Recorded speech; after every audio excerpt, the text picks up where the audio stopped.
Okay, well, welcome, Mr. Clarke. How are you, sir, to our latest interview for the Buyer? You all right, sir? I'm alive and I'm upright, which is actually Yeah, not bad for me at this time of day. yeah, and you're stuck in your office, as you can see. You've been doing quite a lot of lockdown tastings and chats in from your office there. When I think of something interesting to say, which Yeah, is not every day, yeah, some days you just wake up and you're ready, and your mind's buzzing, and you go for a run, and you come back with three more ideas, and you write stuff down. And you think, and then you think, during this day, I've got to get this stuff out of me. Other yeah, days, it gets to 4 o'clock in the afternoon, and you think, you haven't woken up yet. yeah, Because going around in a daze, you're yeah, wasting this day as though you're just a great sort of marmalade bun, and and lockdown seems to be particularly dangerous for that, because um, I think I'm used to working by myself. When I've got a book, you have to write by yourself for months. I mean, when I was doing Red and White, for instance, I would give myself periods of a month when you'd say, this is writing six yeah, days a week, and you go down sometime in the morning and you don't come out until you've done 4,000 words or whatever it happens to be. Um, but the lockdown is slightly different because it's not voluntary. no, Um, it's imposed on us. I should be promoting a book at the moment, because last week my English wine book was supposed to come out last Thursday, yeah, uh, yeah. and so this is I've not a period. copied it here, sir. Most expensive. Look at me say. Got one Ah, each. We've got the two copies. we sold out, Steve. Well, I thought we'd start with a decent print run of two, and if that went well, we'd move up a bit. Yes, okay, yeah. But of course, it's not as though I've got 20,000 words a week I have to write or something, Yeah. because I don't. I sometimes think of something I want to write and write 500 or 600 words, but no one's asked for it. It's not as though I've got a deadline and an editor saying, where's the stuff?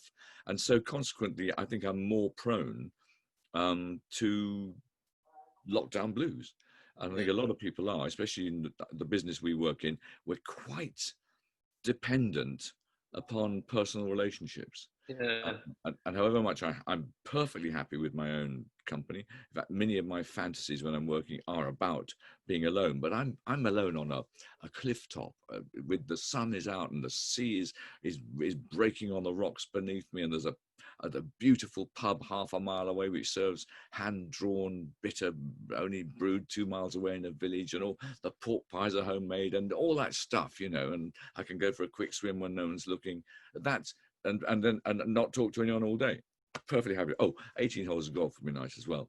But when you're like now, all the kind of things like tastings, having ideas about wine are just you. I know you can Zoom them and you can do some webinars and things, and I do a few of those, but Yeah. it's sort of just you. It's still sort of, I'm still at my desk, just here, and my tasting Yeah. area back there is just me. And it's Yeah. not, and having ideas about, you have better ideas about wine when you're with other people. Yeah. I People suppose go, you're so used to tasting every day, aren't you? You're normally, how many days in a week would you normally be out doing trade tastings? Or if I'm writing books, not very many. If yeah, I'm not writing books, it's certainly 4 or 5. yeah, Yeah. yeah. And sometimes. So in terms of what you have been doing during lockdown, I mean, is it a case of getting a routine, or as you say, you just take every day as it comes and see how you're feeling mentally, and then adapt? I've done that thing of making a list. Yeah, It's the simplest thing in the world, but it means you get out of bed and you say, right, where's that list? And you yeah, start ticking stuff off. And most days I don't manage to tick all the stuff off, but I have made the list. It is there in front of me. If I'm just sitting here thinking, oh God, I wonder what I better do next. Oh, God, the sock drawer. I go into my cellar next door here, and I look around and rearrange the bottles. And I, oh God, those burgundies shouldn't be there. They should be over there. And you spend half an hour doing that, and then you think, oh, why did I put that white Bordeaux next to the Chateauneuf du Pape? And it's completely unnecessary. It's just a complete indulgence. So, and that's the kind of danger that one has all the time. And then, of yeah, course, you find these old bottles. You think, I remember getting that from Augustus Barnett or Majestic Wine when it was in Finchley Road, and you think, oh, it must be too old. So you take it out and it'll be too old. Yeah, you open it, oh, it'll be too old, and it hardly ever is. And then you're stuck with the fact that it's 3 in the afternoon when you thought you just have half a glass of something which is too old. You've got this wonderful old bottle staring at you, and you're sort of saying, but I'm supposed to be doing some work. And you're sort of saying, yeah, but what work? Oh, what, the stuff you can do tomorrow? Yeah, the stuff you can do tomorrow. Why don't you sit down and read a book and have a couple of glasses of decent old wine? And you do. And that's why I've been reading all these wonderful books like Roy Hattersley's Life of Wesley and, oh God, John Burt's biography and Nelson Mandela and Tony Blair and novels. I finally read Sense and Sensibility. I've never read it before. I think I prefer Pride and Prejudice. Pride and Prejudice is a bit more lively than Sense and Sensibility, I think. But when it comes to work, I think that my most successful days are two. Firstly, when I wake up in the right place. When I wake up, I go for a run. I have a small breakfast. One of the things I've discovered about this is I'm having enormous breakfasts, and you end up making these really interesting breakfasts and a whole pot of coffee, and you're ready for the day. No, you're not. You're absolutely knackered. You know, you're completely exhausted. Your stomach is taking 97% of your blood supply. Your brain is almost dead. And you can't hardly read for the next 3 or 4 hours. So I've cut back on the breakfasts a lot, and said to myself, you know, just don't spend more than half an hour having breakfast. You can spend 2 hours having breakfast otherwise. Go downstairs, and if you think, oh, the tax returns, oh God, do I have to do them? Well, actually, look at your list. Is it on the list? It's on the list. So but today, you've got to do them. And that means that probably by 2 days later, you might well have done them. But when it comes to entertaining, though, or something, you've discovered a new Oz from his cellar Twitter series, which we've all been enjoying. I mean, we've been. So, I mean, seriously, some of the wonderful descriptions. I think the Chateau Moussard this week was possibly a highlight. But I personally like the tasting, which ended up with Kylie at the end, was a personal favourite of mine. Of course, that was in my cellar. Kylie at the end. I can't remember what I was supposed to be talking about, but Kylie eventually got there in the end. It wasn't Negronis or something. I don't know what it was. Yes, I remember doing that. But that was because 2 days I'd had the bottle of Moussard for a week or so. I thought, oh, I'll try it. No, I'll try it. I hadn't really thought about it. And then I tried it, and I luckily tried it on a good day. Yeah. For me, not the wine, and it was one of those wines that buzzed around in my brain. And I wrote a few notes on it, and then I wandered off and did something else. But it kept clicking back in my brain. It kept nagging at me. And so I should think, I don't know when I did it, probably 7, 8 o'clock at night. I probably thought, no, you've got something to say about this. So say it. Yeah. Because quite often, you've seen quite a few of the bottles I've taken out of my cellar. There's an awful lot of others that you haven't seen because I didn't have enough to say. I mean, I'm not very good at doing a tasting note on something which I haven't got an awful lot to say about. And it's wonderful. You just summed up your whole personality. That it was, I think, also it's just that passion that comes across. I think we've all been inundated with Zoom and Instagram tastings, and just to see your passion and also your knowledge all come together in just in 2 minutes they're great. They're really, really good to see. I'm delighted. Yeah, because I like doing them, and I'm not sure what I'll do next because it'll probably be something on English wine, but I'll need to open one which makes me think this is the one.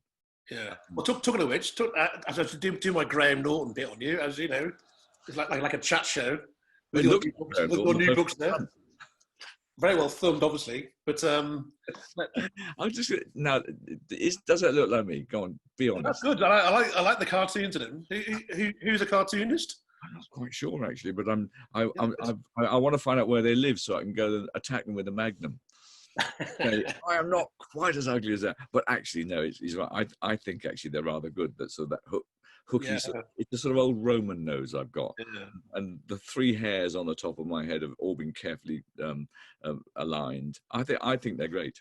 I think they're great. I know. I got the book yesterday, and I've been flicking through it, and yeah. And well, you talk us through why you've decided to write a book on English wine now, and what the inspiration was. I think I've been about to write one for several years, and other things always got in the way.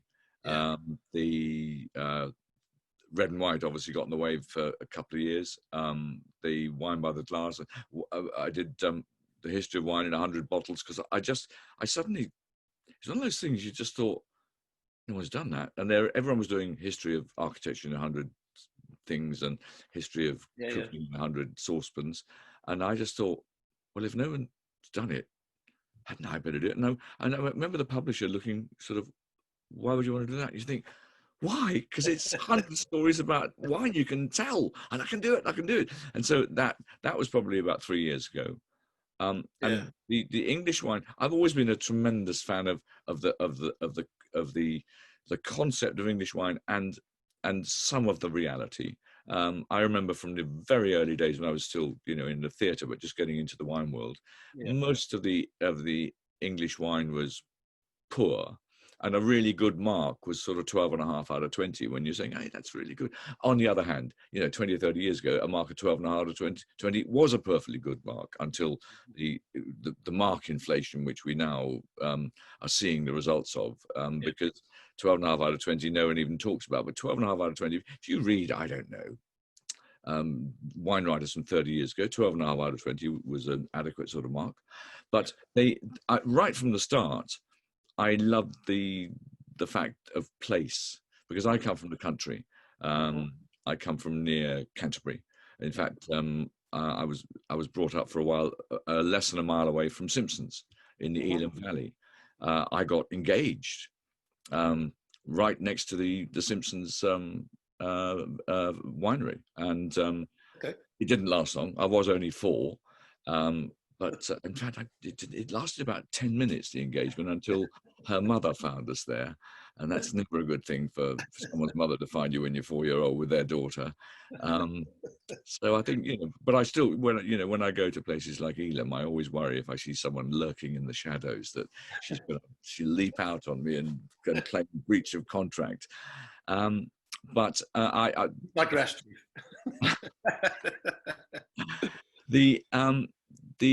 It's, I think, probably because I'm very much a country guy. I've always lived all these years in London, but I'm a country guy. This wonderful country, I simply adore it. I just love every different county and the beauty and the idiosyncrasy and the horny-handedness of some areas and the slickness of other areas, the curmudgeonliness of some areas and the joyfulness of other areas. I just love it all. And there are hundreds and hundreds of corners of England and Wales and Scotland I still haven't found. And each year I try and uncover a few more. But it did seem to me that the English thing, I suppose maybe it's just because it was ours. And also, actually, when I was starting out, and I didn't come from a wine background. I came from, we didn't drink wine at home at all when my parents were growing up. When I was growing up with my parents, and I was in a theatre and a musical background. I didn't come through the wine world in the same way as a lot of the other people did. I was looking for new things, I suspect. And nobody was giving English wine the time of day. And I was lucky. I met Peter Hall. I met down at Breaky Bottom, right in the early days of his early vintages when he used to make things like Muller Thurgau and made absolutely fabulous wines then, as he does today, but still wines as well as sparklers. I met people like Stephen Skelton. I met people like another Peter Hall, I think it was, up at Pulham St Mary up in Suffolk. I met enough people who A, I liked, and B, were making wine which was completely different to anything that was being made before. I've always been a bit of a sucker for stuff that's completely different. That's why probably I got so excited about New Zealand Sauvignon Blanc.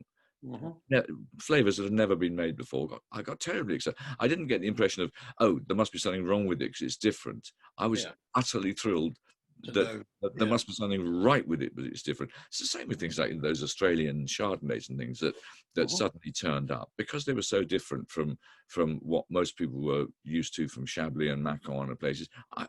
I went overboard on them. Yeah. And I think English wine was probably an early example of that I was likely to do that. Yeah. Because they were completely different. Most of them weren't very good. The kind of, I'm not sure I could even pronounce half the wine faults of the wines, but the Englishness and the sheer pleasure that we had a little bit of something special in our backyard never went away. And in this century, certainly, particularly in the last 10 years, the whole thing has begun to take light. But the thing that really got it moving for me was probably night timber, and I call it unashamedly the night timber effect. And it's very interesting that looking at how the English wine business is, I haven't heard anybody complain about the night timber effect. Chapeldown don't complain about it. Ridgeview don't complain about it. Hattingley and Coates and Sealy and God knows who, they don't complain about it. They all understand that Yeah. the remarkable achievement of the Mosses down at Night Timber in the 1990s completely changed the game. Because Yeah. instead of saying, oh, we're a bit like Germany, but not so good. Oh, we make some sparkling wines and they're a bit like Saumur, but not so good. Suddenly someone came up with their 92 Blanc de Blanc and their 93 Classic Cuvée. When you put them on the table and said, this is not only different from champagne in a Mhm. very particular way, but it's actually at least as good as a good champagne. Yeah.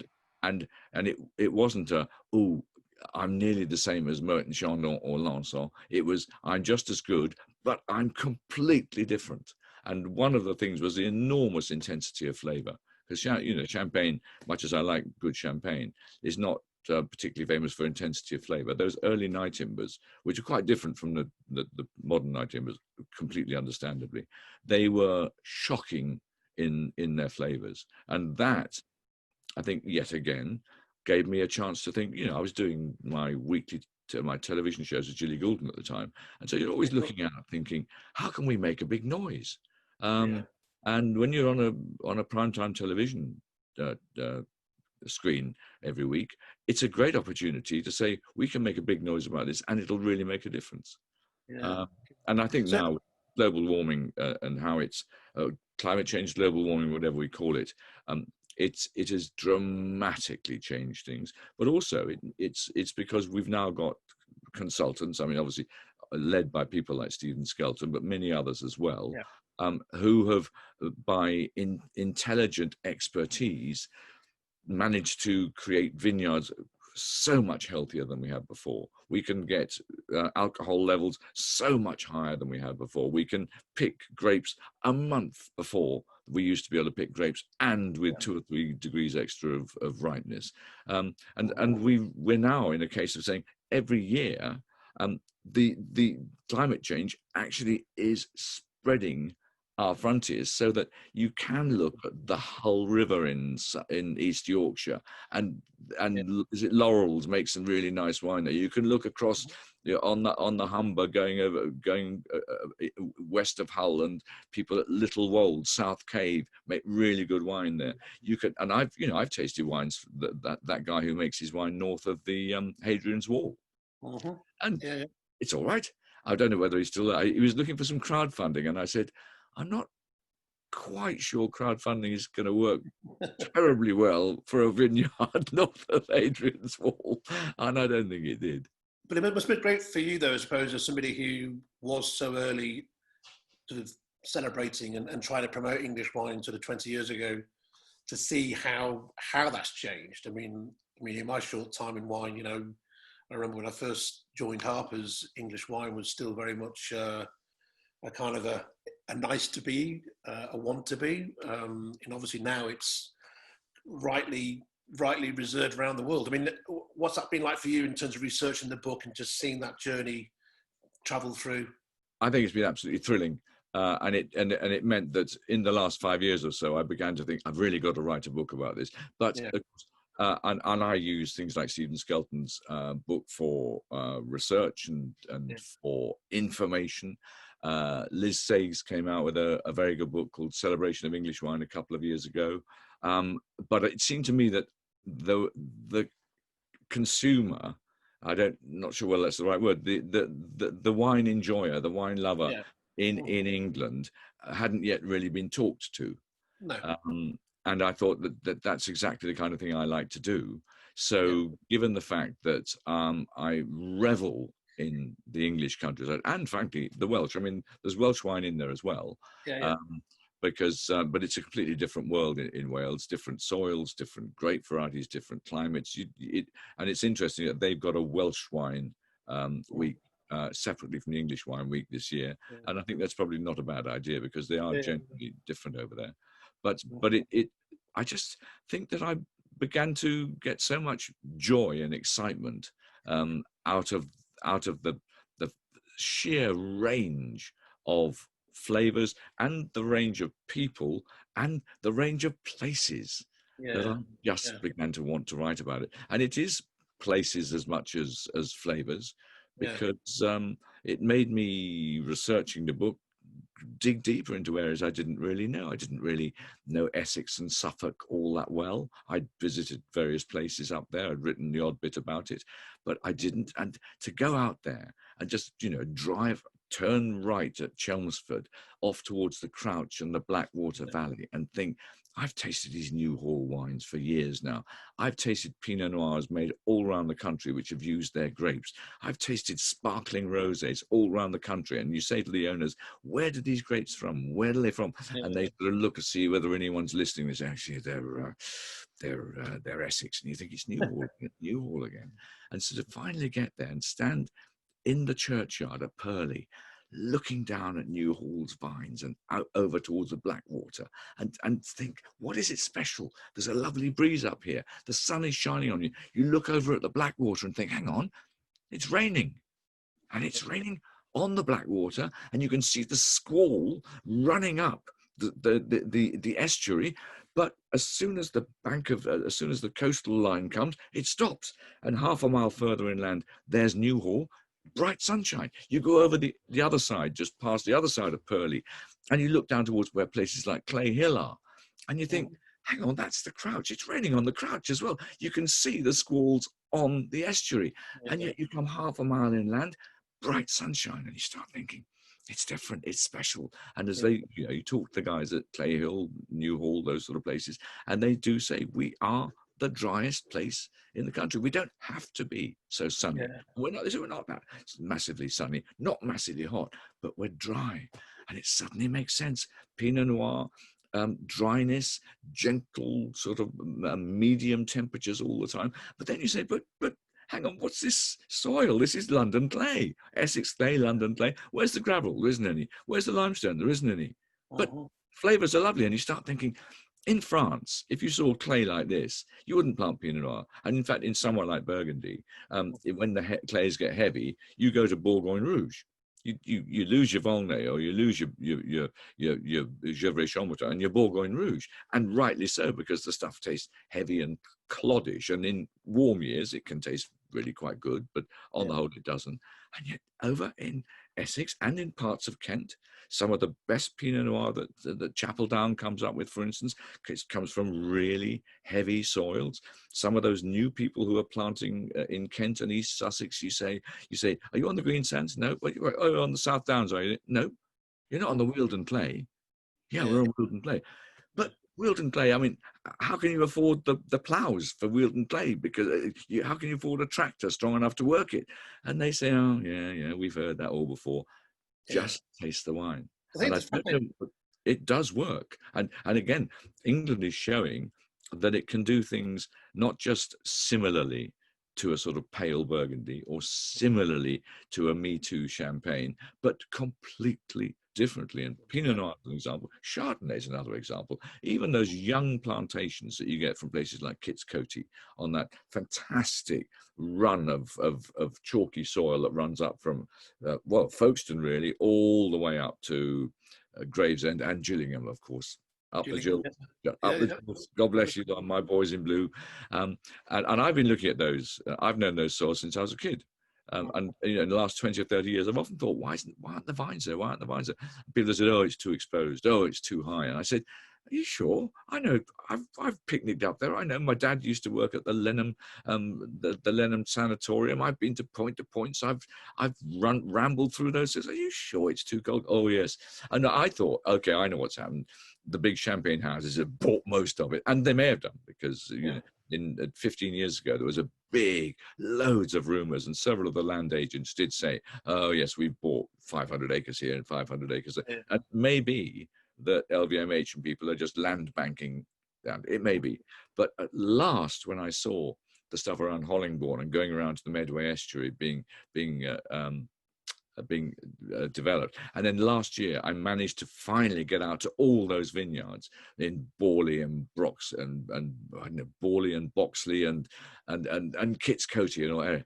And it is a special place. Damn it, it is a special place. Every idea that one thought of, is it special or is it going to feel so? No, it doesn't feel so. You stand in those vineyards and there's a beautiful heat, but the heat is always just mixed with a little breeze. Then of course the Eurostar tears by at the bottom of the vineyard and the breeze gets a bit more excited and calms down again and says, yeah, we're not going to, I don't think they ever get frost there because the Eurostar goes through about 4 times an hour. But it's special. And one of the things I was able to do in the last year or so is do a bit more visiting. Because often what I do, if I'm driving along or if I'm around the place and I see a vineyard, I just stop and have a look. But I do that in France, or I do that in Italy. It doesn't necessarily mean I walk up and knock on the door and say, hello, I'm a wine writer, can I have a visit? I just walk through the vineyard. Tillington, I've known Tillington Vineyard, Night Timbers Tillington forever, because when I'm on the way down to the Sussex coast to have a swim in the channel and to play some golf, I often just go to the top of the Tillington Vineyard, climb over the fence there, and just spend an hour wandering around the Tillington Vineyard.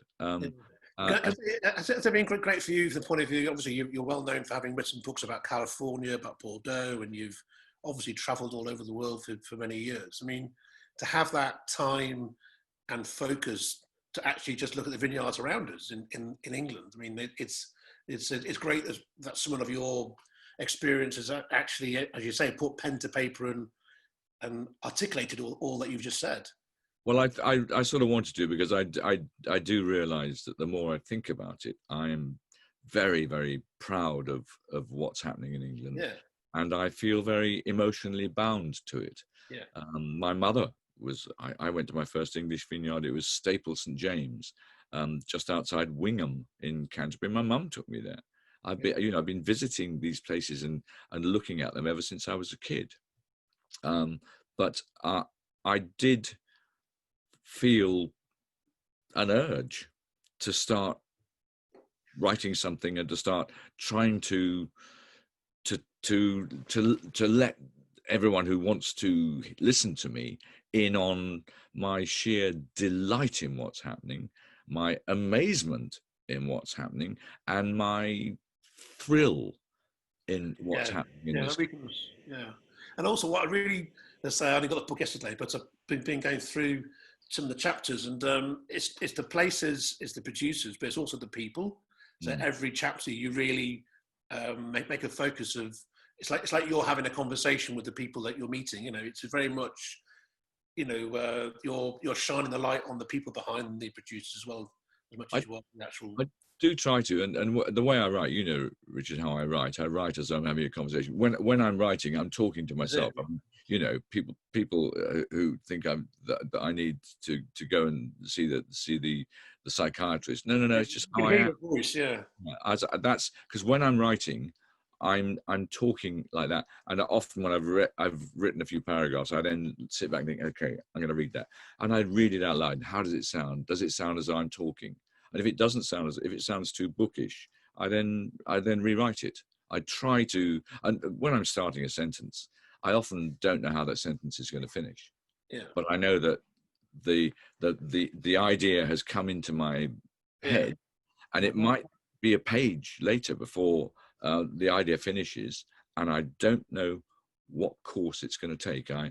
I think it was Andre Gide who said that the secret of writing a great novel is never to talk about the subject you're supposed to talk about. Which you as an editor might say, no, that's exactly the kind of writer I don't want.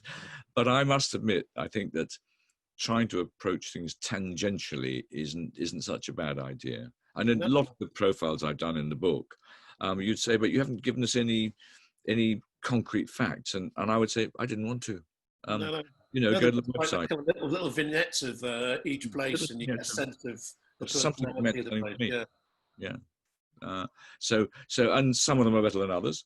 Sometimes I think, yeah, I didn't quite get that. And sometimes you think, that is exactly what I wanted to say. And sometimes it brings a smile to my face and makes your heart beat a bit faster. And you just think, that's it. Because people who read that will be with me in that vineyard or in that winery on the day I was there. And they'll be in our beautiful English countryside on that day, let's say last summer, when the sun rose high in the sky and there was only one cloud I saw all day, and the sun sank beneath the western hills, and you just thought, I couldn't imagine anywhere I'd rather be. Yeah. So where do you see next then for English wine? We talk about the last 5-10 years had this incredible growth, and there's been enormous expansion of vineyards being planted. Where do you see English wine going? What should it be focusing still on? I don't think it's an easy path. I think if we were still making 6 million bottles a year, it would be easier. But we made 13.2 in 2018. We made 10.5 million last year. And although there were some frosts around earlier this year, most of them, with a few sad exceptions, were 5 or 10% losses. With a flowering which was the earliest ever. And again, even though the June weather has been haphazard, the May weather was so strong and so warm that I think that most people in the southern half of the country have got a pretty good flowering there. So it's entirely likely there could be anywhere between 10, 12, 13 million bottles this year. Depends a bit on August. So we are going to, and I think that it's already very evident that the savvy wine producers, the ones who quite often come from different walks of life, the ones who come from the city, the ones who come from the legal area, some of them who come from industrial backgrounds, they are well aware of the challenge that we're going to have to sell. I think COVID couldn't have come at a worse time, because we built up a fantastic momentum last year. Last year, the 2018 harvest gained so much traction. So many people talked about it in mainstream media, on the news feeds, on the blogs all around the place, on the lifestylers, on the influencers, the glossies. People suddenly were all hearing about this greatest vintage ever. Now, it's happened before. 2003, it happened briefly. 1976, I've got one or two old cuttings from 1976, with showing people saying, at last, this is the new reality. Well, of course, it wasn't. And 2003 wasn't. But 2018, 2019, 2020 so far, those are the kind of vintage of weather conditions that may well be the new reality. In other words, you're going to have to deal with extremes of weather. We've had one or two already. Well, a whole of May this year was an extreme. It was like July. So you're going to have to deal with extremes. I'm sure that we will have some storms coming in this summer from the warm Atlantic, from the warm English Channel, which will really hammer down on England and cause floods all over the place. This is the new reality, but it's not a reality which is going to mean that we suddenly only have 2 million bottles being made. We have to face up to the fact that we are 75% or something of our wine by the end of this year will probably be sparkling. It's 71 last year. It could be 75. It could be more by the end of this year. Of which, up till now, almost 100% has been classical method, traditional method. There were 1 million vines planted in 2017. I think there were 1.5 million planted in 2018. There were 3 million planted in 2019, and the Yeah. rest. The people who plant vines said, yeah, well, 3 million, plus a bit, plus a bit. There were probably Yeah. more than 3 million. That means that by the time we get to something like the 2021, 2022 vintages, we are going to have an enormous amount extra of Chardonnay, Pinot Noir, and Pinot Meunier, and a certain amount of extra Bacchus. We've got to find a way of selling it. We've got to try and find a way of selling within 2 or 3 years, trying to sell twice as much as we're selling at the moment. Yeah, we should have globally, really. It won't be, and otherwise there's going to be a flood of champagne method, traditional method sparkling wine onto this market in about 2 years' time. Yeah. Well, actually, there won't be it. The flood will probably be about 4 years' time, because you have to age stuff for a couple of years. Ideally, English sparkling wine made by the champagne method, you have to age by 5 years, 6 years, because it really takes the lees aging. So I think there's a big crisis coming up, which I think, interestingly, WineGB are well aware of, about what do we do about the Charmat method. What do we do about carbonation? And my feeling about those is they are necessary for the survival of a lot of our producers. I think that Josh at Chapel Down last year, he probably saw the amount of Bacchus that came in 2018 and thought, we can't sell all this. And Fraser probably said, oh, well, I've got an idea. What about putting some bubbles in it? And as a carbonated Bacchus, it's a delightful drink. Now, I don't think they make the slightest attempt to say it's a sparkling wine made in the traditional way. It's a carbonated. I think it even says on the label, carbonated Bacchus wine. I think it's a very good drink. I think that, and also they're making a lot of money out of it because it's cheap to make. Charmat is basically, there are several people who you and I know who develop sort of contract Charmat operations, and they will be able to process stuff pretty cheaply and put it out at 6 or 9 months old. The 2019s can be literally out there by July. That means that there's a cash flow coming in, and you can make quite a lot of money on it. I slightly worried that we've put all this effort in the last few years into making English sparkling wine a really premium product. People actually understand 27, 28, 30, 35 quid, that's what you pay. So what is Charmat going to come in at?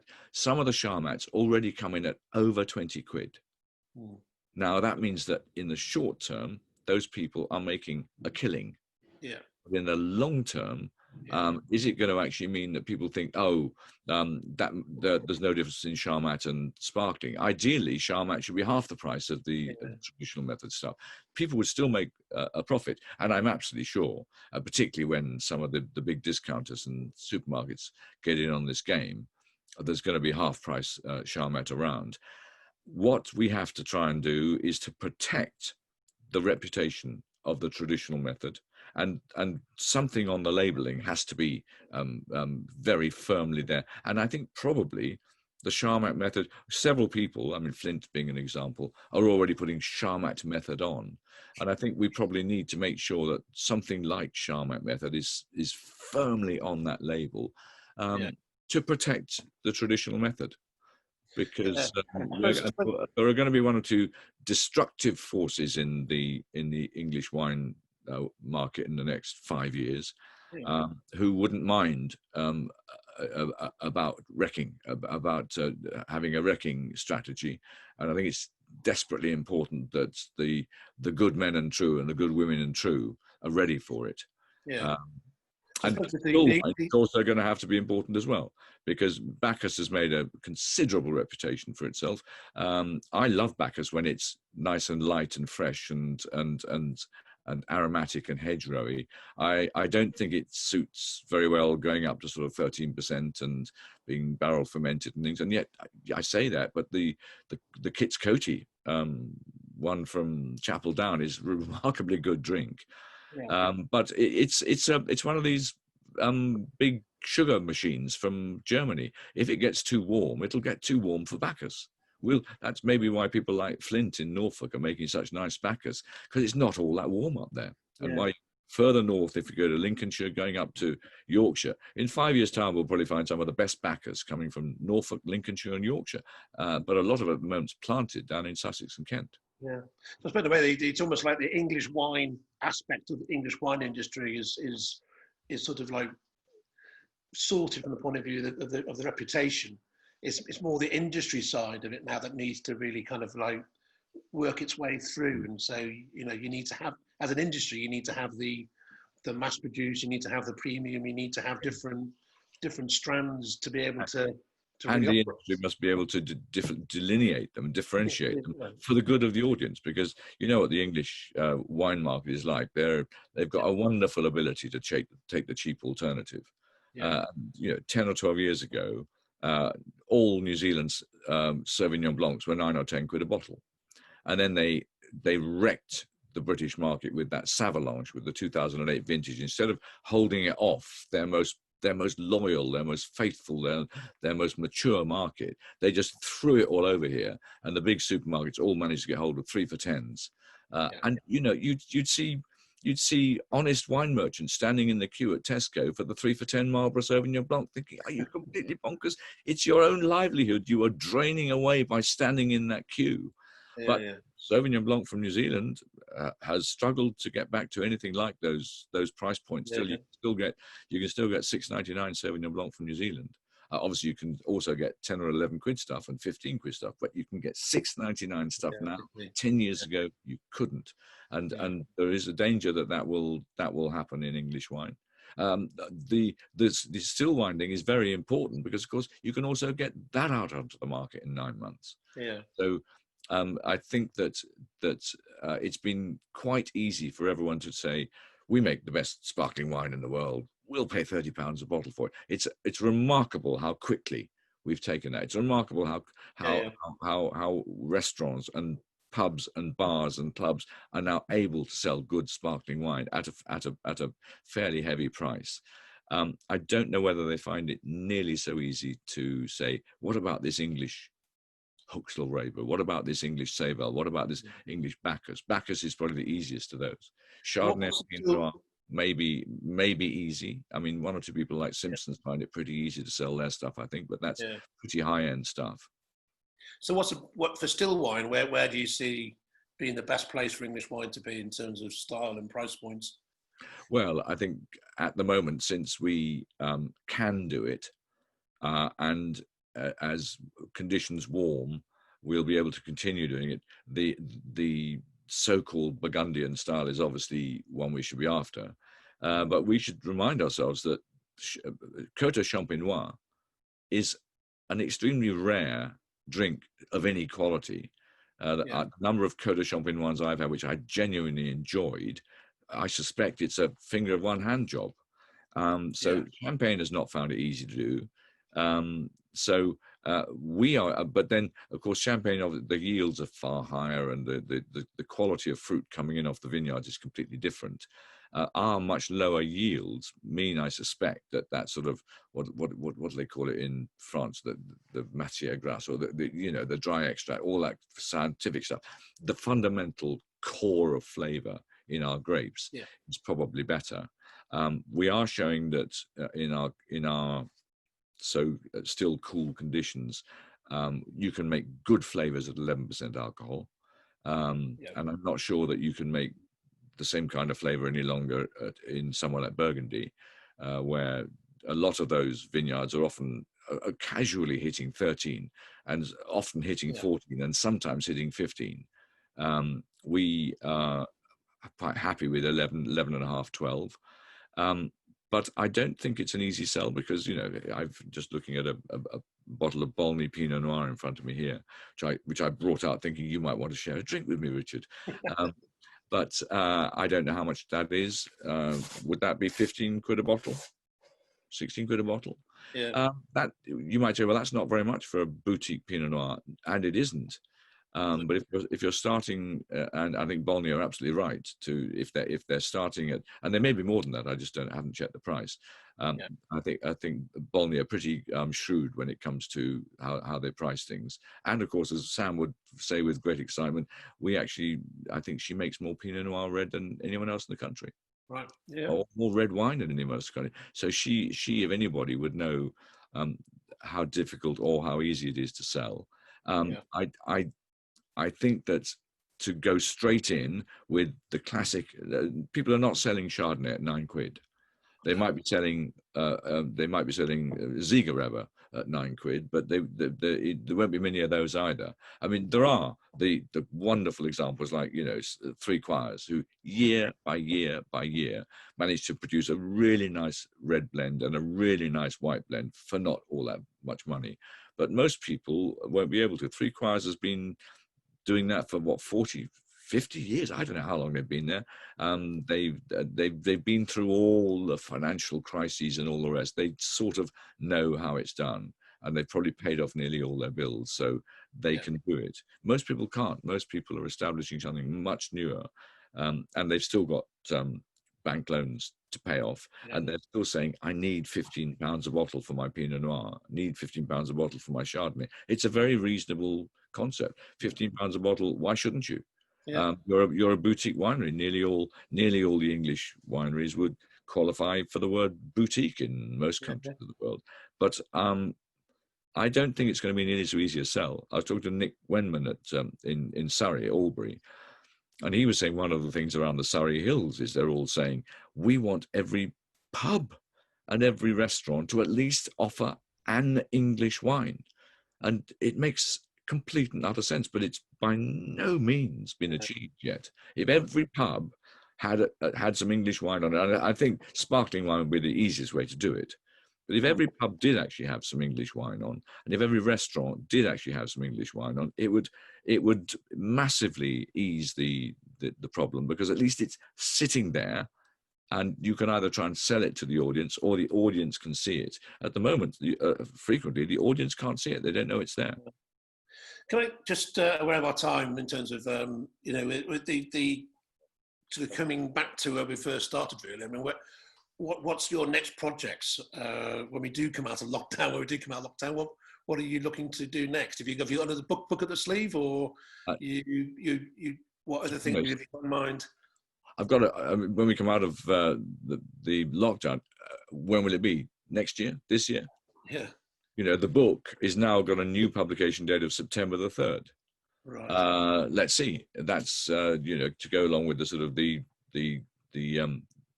Great Britain wine tasting and all that sort of stuff. Beginning of September.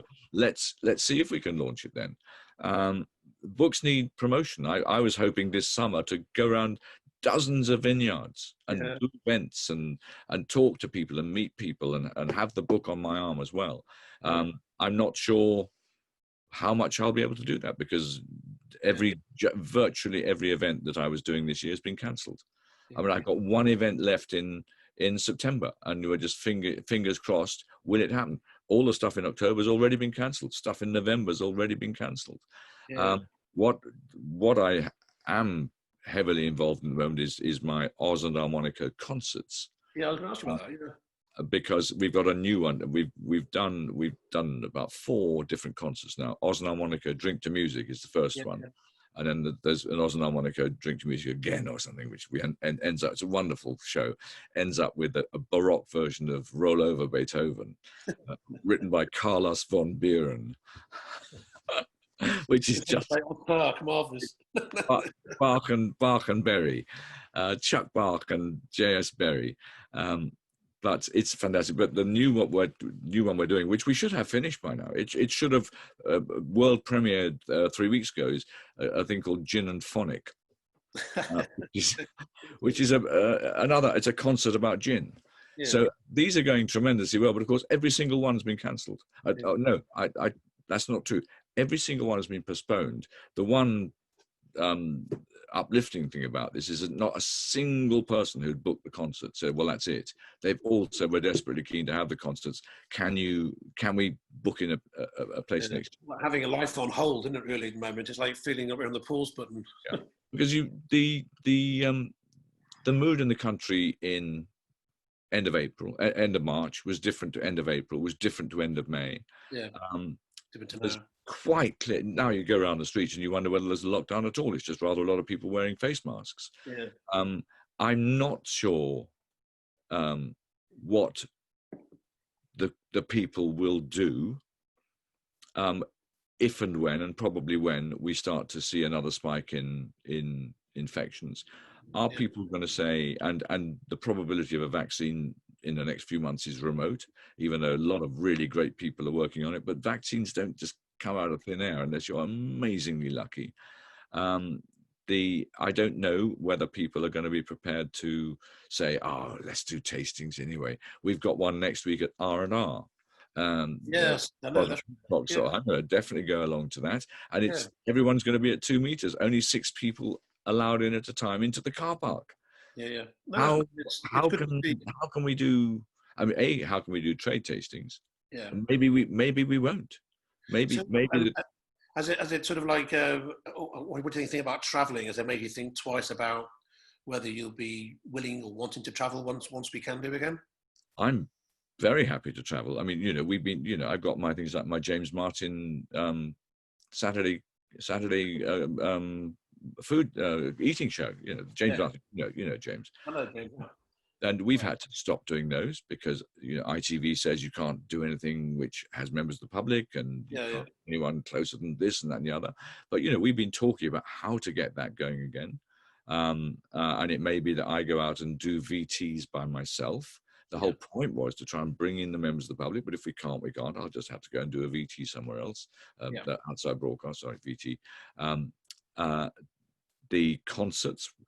Well, I've got a Zoom later this afternoon, not on the Gin and Phonic, but with the Harmonica people. I've done one Harmonica Zoom already. Actually performing, or yeah. Oh, right. Okay. Yeah. And are they? How do you see those? Are they available to watch, or? I presume so. I must admit. What do you? I always think, oh God, thank God I've done that. I hope nobody sees. It's that strange thing, and for a fellow like me who's done so much public stuff, I still get nervous and shy, and think, oh, no one, I'll be terrible. No one will want to watch this. Oh God, I think that's why you're so good, though, because you always have that real naturalness to you. You're not just doing it off the cuff. Not just doing it with a script. You are who you are, and I think that's what makes you still such a great person to engage with. Thank you. But as Frankie Howard said when somebody said, "Oh," he said, "your ad libs are so good," he said, "Yes, my dear." She said, "The more I practice them, the better they become." And it's true about to try and look as though you're making stuff up as you go along. I will spend a day at my desk writing stuff out and thinking and talking to myself and thinking, okay, does that work? No, it doesn't quite work. And doing something. And then so by the time the camera comes along, you can look as though you're making Andrew Jefford once really took me to task about it on BBC Food and Drink. And I was really very hurt because I thought, but of course I'm doing that, Andrew. It's a skill. It's not some stupid trite activity to look as though you're making something up as you go along, and the best way to do that is to absolutely have all the facts at your fingertips. But I love Andrew Jefford enormously nowadays, but at the time I just thought, you don't get what I'm about. But I think he probably does now. But so in terms of new projects, to be honest, Richard, I'm not sure. We're certainly the Three Wine Men. We're significantly pivoting at the moment. We're just relaunching ourselves sort of as E-Wine Men, to say, look, we're well aware of all this change. We can't do our events this year because people, I think quite a lot of people might say, to hell with it, I'm going to go anyway. But I think in terms of government guidelines and all the rest, we simply couldn't hold the kind of events we hold. So one of the opportunities there, of course, is that if we get a sort of the E-Wine Men thing going properly, and we do virtual events, instead of saying we can only have, I don't know, 5,000 people in Manchester, you've got 60 million people everywhere who might tune in, and you've got the ones in America, and you've got the ones in Ecuador. Because I'm amazed at the countries that get hold of me through Twitter and things. I mean, Yeah. people from Ecuador and Colombia were on me yesterday. And you just think they're all nowadays. You can, you want to learn about Shadow Muzal because of my tweet. Fine, there it is. And you're in Bogota or you're in Around. Yeah. No. And so there is an opportunity there. I personally, I don't enjoy it as much as being out with members of the public. I love being out with members of the public. I really miss that side of things at the moment. Yeah, exactly, I know that I can do the Zooms and the Instagram lives and all the rest. Of course I can, but I don't look forward to them in the same way. And I probably need a little bit of a push to do them. Some other people just walk into it. I mean, I think people like Tim and Jamie find this whole thing second nature. I find it's more of a struggle. I shouldn't do. I think probably I just need someone to turn up at my front door with a baseball bat each day and say, get on with it. Well, it's great to be able to see you, Chief, in terms of, although we're staring at us each other on our laptops, but I still feel like it's good to spend some time with you.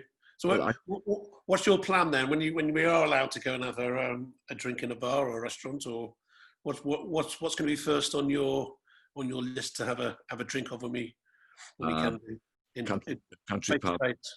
Country pub. Do you know, one fantasy, of course, I have is, of course, getting on a plane with you and heading off to somewhere like California, having an epic wine trip again, because I've had one or two epic wine trips with you. So you're one of my favorite people to go on a wine trip with. So that would be, if anyone's listening, Richard and I are ready. When getting on the plane, we'll be there.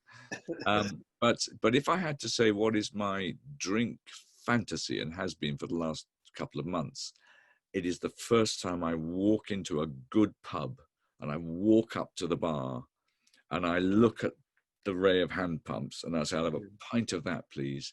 And it'll be locally brewed and it'll be medium strength and it'll be beautifully flavored with hops and good quality East of England malt. And they will draw it and I will see it frothing in the glass and I'll see the foam coming to the top and just dripping over a little bit to one side. And he'll hand it to me and I'll draw it to my lips and I'll put my nose into the froth and take a draught of my first mouthful of great English draft beer. That in a pub. Perfect. That is the thing I most want to do when it comes to drinking at the moment. Chief, well, all I can say is thanks very much indeed for your the last hour spent together, and it's only water, sadly, but cheers to you for being such a great turn. So, and we'll meet in that pub in a short time, hopefully. Yeah. So I hope we will, Richard. Yeah,